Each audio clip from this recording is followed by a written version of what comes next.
और इस वक्त एक और बड़ी खबर हम आपको बता दें, राष्ट्रपति ज़ेलेंस्की ने यूक्रेन पर दी बड़ी चेतावनी।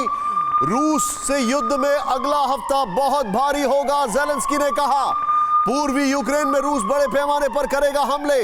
ज़ेलेंस्की ने कहा, ज़ेलेंस्की ने पश्चिमी देशों से मांगे घातक हथियार।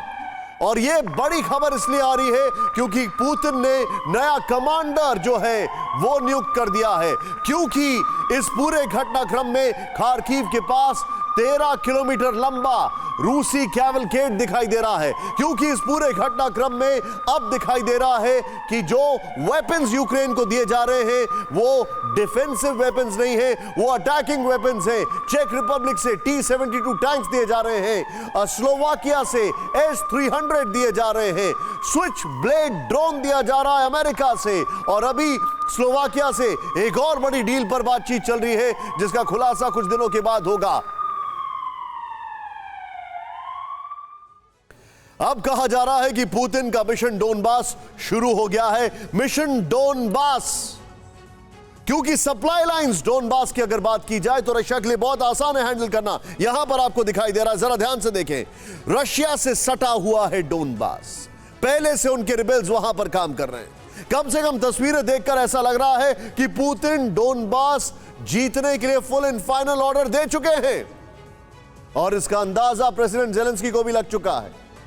इसीलिए ज़ेलेंस्की हर प्लेटफॉर्म से सपोर्ट मांग रहे हैं। और स्ट्रेटेजिकली अगर देखा जाए तो रशिया से यहां से जो सप्लाई लाइंस हैं वो बहुत नजदीक हैं। और स्ट्रेटेजिकली अगर देखा जाए तो इस पूरे युद्ध में अब डोनबास पे कूच करना इसलिए जरूरी हो जाता है क्योंकि रशियन फोर्सेस ने करीब एक हफ्ता अपनी पोजीशन को कंसोलिडेट करने के लिए, रीग्रुप होने के लिए बेलगोरोड का सहारा लिया, बेलारूस का सहारा लिया, और अब 9 मई दूर नहीं है जब पुतिन का विक्ट्री डे होगा और वो चाहते हैं कि कुछ अपने हाथ में होकर दिखाएं।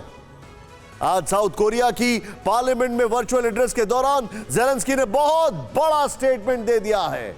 ज़ेलेंस्की ने कहा कि ईस्टर्न यूक्रेन में पुतिन के हजारों सैनिक ऑफेंसिव स्ट्राइक के लिए तैयार है, ऑफेंसिव स्ट्राइक।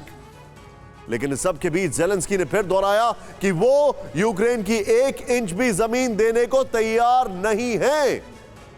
इस बयान के बीच डोनबास में रूसी हमले तेज हो गए हैं। यूक्रेन के मुताबिक रूसी मिसाइल अटैक में नीप्रो शहर का एयरपोर्ट पूरी तरह बर्बाद हो गया है। कल रात में हमले किए गए थे। रूस के डिफेंस मिनिस्ट्री के मुताबिक ईस्टर्न यूक्रेन में स्लोवाकिया के S-300 मिसाइल डिफेंस सिस्टम को ध्वस्त कर दिया है। बड़ा सवाल यह होता है कि स्लोवाकिया का एयर डिफेंस सिस्टम कल आया है तो फिर वो कैसे पहुंच गया पूर्वी यूक्रेन तक? इतनी जल्दी कौन सा ट्रांसपोर्टेशन है, वो भी युद्ध के माहौल में? इतनी जल्दी कौन सा असेंबलिंग है, वो भी युद्ध के माहौल में? रशिया का प्रोपेगेंडा जारी है, लेकिन स्लोवाकिया ने रूसी दावे को सिरे से खारिज कर दिया। कहा जो डिफेंस सिस्टम यूक्रेन को डोनेट किए थे वो सही सलामत हैं।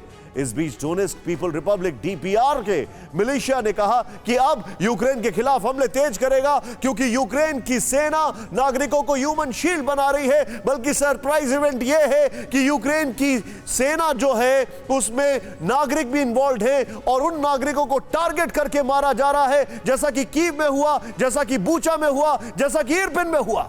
परवाह देश की, सोमवार से शुक्रवार रात 10 बजे TV9 भारतवर्ष पर।